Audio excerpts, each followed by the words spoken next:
penjara, tapi semuanya itu menguatkan dia. Doa saya, saudara saya jadi pribadi-pribadi yang kuat, yang layak terima berkat Tuhan yang besar. Sekarang kita tepuk tangan yang paling meriah buat Tuhan. Yang terakhir, apa alasan Tuhan seperti membiarkan kita? Karena kita tidak mengerti. Sama-sama bilang sama saya, tidak mengerti. Yesaya 55 ayat terakhir kita, ayat yang ke-8 sampai 9 dikatakan apa? Yang sudah di sana boleh bilang, aku diberkati. 3, ya, sebab dan demikianlah ayat 9, seperti demikianlah rancanganku dari. Saya mau bilang saudara, yang ketiga, apa alasan Tuhan seperti membiarkan kita? Kadang-kadang sebenarnya bukan karena Tuhan benar-benar membiarkan kita, tapi kita nggak mengerti cara Tuhan dalam menolong. Makanya kita tidak bisa melihat pertolongan Tuhan itu. Dan akhirnya kita berpikir Tuhan membiarkan kita. Karena begini, sadar nggak sadar ketika kita berdoa, seringkali kita sudah set dalam pikiran kita bagaimana seharusnya Tuhan menolong kita. Contohnya saudara mengalami keadaan sulit dalam ekonomi ini. Kadang-kadang kita begini, kita langsung, Tuhan tolong aku, Tuhan tenang. Dalam keadaan kesulitan ekonomi ini. Nah kita dalam pikiran kita sudah tahu, oh, Tuhan akan menolong saya dengan either itu dari bos saya, dari keluarga saya, atau dari teman saya. Tapi ketika kita tidak melihat dari 3 orang ini menolong kita, kita pikir Tuhan membiarkan kita. Ada hal Tuhan bisa pakai siapapun, bahkan yang tidak pernah kita duga untuk menolong kita. Betul ya? Iya kan? Tuhan bahkan bisa pakai orang yang sama sekali tidak pernah kita pikirkan untuk menyatakan pertolongan dalam hidup kita. Makanya belajar untuk jangan batasi Tuhan. Karena Tuhan punya 1001 macam cara untuk menyatakan pertolongan dan penyertaannya dalam hidup kita. Kalau saudara yang sudah lama ikut sesi saya, pasti sudah tahu saya pernah punya keinginan jadi boy band.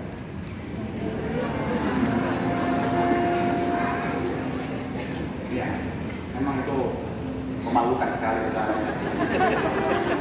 Tapi yang pertama, saya sudah berdamai dengan diri saya. Yang kedua, karena saya sudah tahu malu lah.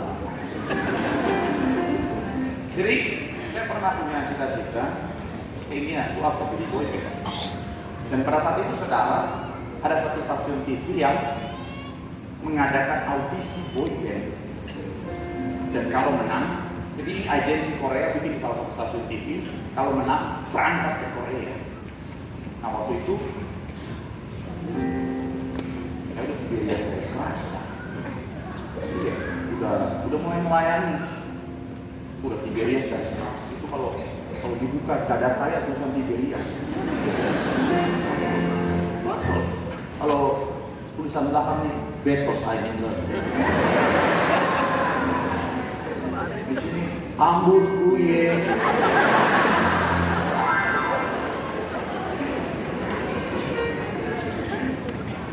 Jadi saya bilang, Tuhan, saya lihat gedungnya. Tuhan, Vini, aku datang, aku lihat enam.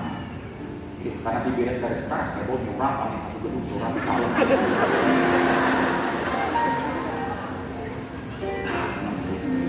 Ketemu orang-orang TV-nya, manajer, produser, teman kawan. Ketemu agensi Korea, hanya.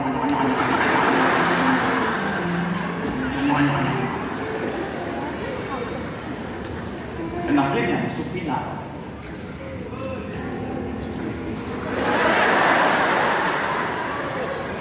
Kenapa jadi serang begitu? Akhirnya masuk final, saudara.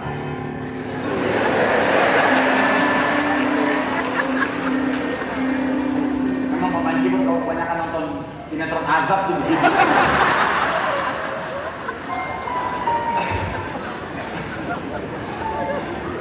Akhirnya masuk.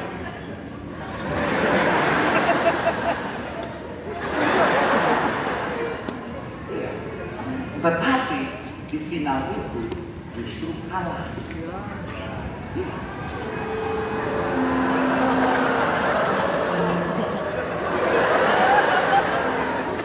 Kalian tuh baik banget tuh. Oh my god, kan ngerti banget presiden. Dari semua jemaat sepanjang hari ini, hanya Betos yang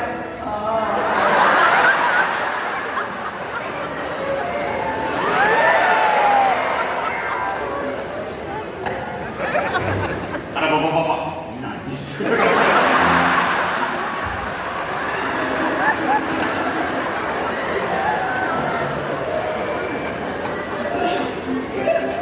Dari kakak, saya bilang, Tuhan, aku udah doa, ini satu gedung udah aku rapi, orang-orangnya udah berminyak-minyak, Tuhan. Kenapa Tuhan biarkan aku gagal, Tuhan? Sebenarnya, kenapa saya pikir Tuhan membiarkan saya? Karena saya sudah batasi cara kerja Tuhan dengan apa yang saya pikirkan. Padahal Tuhan udah bilang, jalanku di atas jalan, rancanganku di atas rancangan. Makanya ternyata Tuhan sudah siapkan pertolongannya seperti ini, saudara. Buat Tuhan membawa saya, emang mungkin gagal tidak ke Korea. Kalau sudah latihan bahasa Korea, sudah bincang-bincang sudah latihan. Observe masalahnya ya.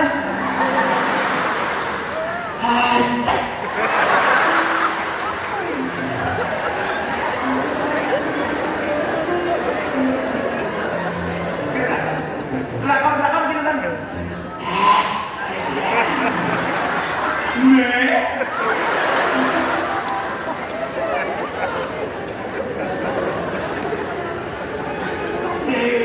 Mahal tuh mahal. Tapi Tuhan biarkan saya gagal. Karena ternyata begini, Tuhan sudah siapkan saya untuk apa? Nggak ke Korea, tapi bikin boybandnya di Jakarta. Dan akhirnya apa? Dengan seorang hati, pas launching, pas debut, popularitasnya, kesuksesan juga nggak jauh beda. Yang made in Korea sama made in Fluid sama sih. Tapi yang jauh lebih luar biasa dari Tuhan atur adalah begini. Kenapa rancangan saya bilang dari sekarang itu? Karena ternyata saya tidak perlu ke Korea. Saya tetap jadi boyband bisa sampai pada tujuannya. Tetapi saya tidak perlu tinggal makanan saya. Makanya setelah karir entertain itu selesai, saya terus melayani sampai hari ini semuanya untuk kemuliaan Tuhan.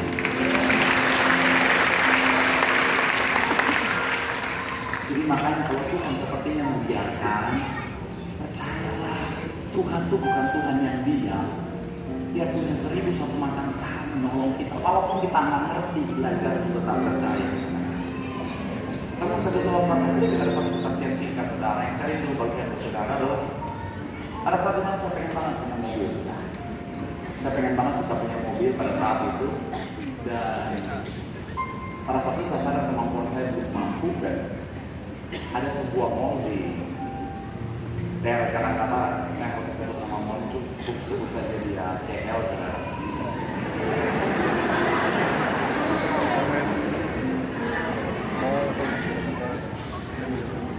Dia bikin undian, kalau belanja berapa dapat poin untuk undian mobil saudara. Jadi untuk aku butuh mobil Tuhan buat pekerjaan waktu itu, usaha pelayanan juga waktu itu. Aku mau mobil Tuhan, dalam Yesus. Dan seperti yang saya bilang, saya udah bergeria keras. Jadi brosurnya itu rapi dalam nama Tuhan Yesus. Sampai hilang gambarnya.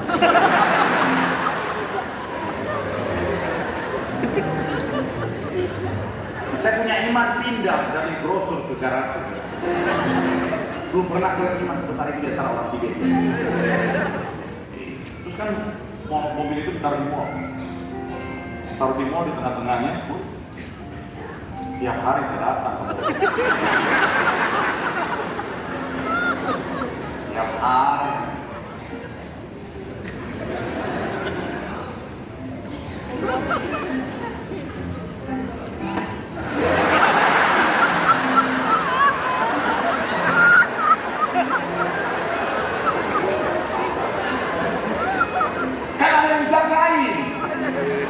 Kita nggak boleh ketahuan, harus berhikmat.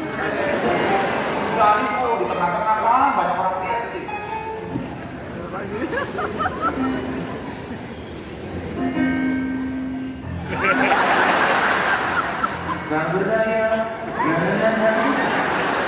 bila harus. Saya ulang, karena ada yang jagain. Mungkin dia bingung kenapa tiap hari di mobil berminyak.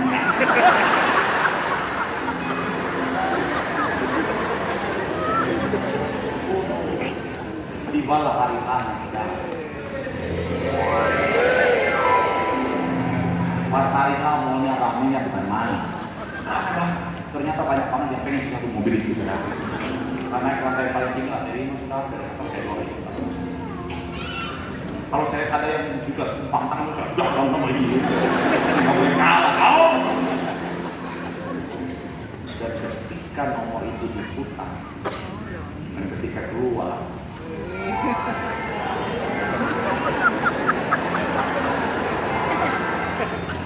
iya, nggak dapat.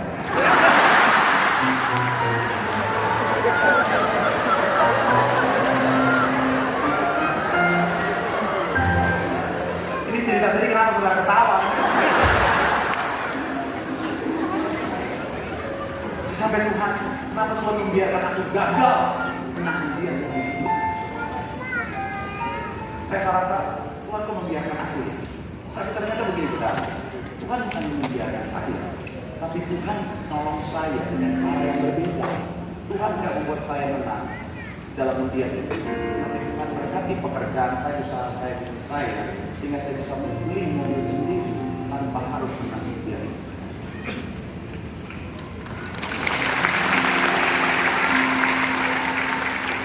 Tuhan dilengkapi dengan kemampuan yang lebih lagi, dan itu jauh lebih baik saudara. Sekarang saya mau bilang saudara untuk kita, kalau Tuhan sepertinya membiarkan, saudara, bukan berarti Tuhan meninggalkan kita. Cuma kadang-kadang caranya saja berbeda, karena kita nggak ngerti, kita tidak melihat. Tapi walaupun dia Tuhan yang terkadang sulit untuk dimengerti, belajarlah untuk kita percaya.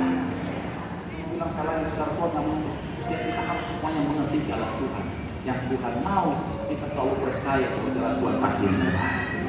Sekali lagi, sekalipun dia Tuhan yang terkadang sulit untuk dimengerti, dia tetap Tuhan yang selalu dapat dipercaya. Sekali lagi tepuk tangan yang paling meriah buat Tuhan. Bilang sama kanan kirimu, percaya cara Tuhan, percaya rancangan Tuhan. Caranya, rancangan selalu yang terbaik. Sekali lagi tepuk tangan sorak-sorai yang paling meriah. Yang Tuhan yang boleh memberikan kamu. Tepuk tangan sorak-sorai yang paling meriah buat Tuhan. Tak selalu Tuhan menjawab doa, namun Dia beri yang terbaik di waktu yang tepat. Izinkanlah Tuhan untuk bekerja, yang mustahil menjadi mungkin oleh karena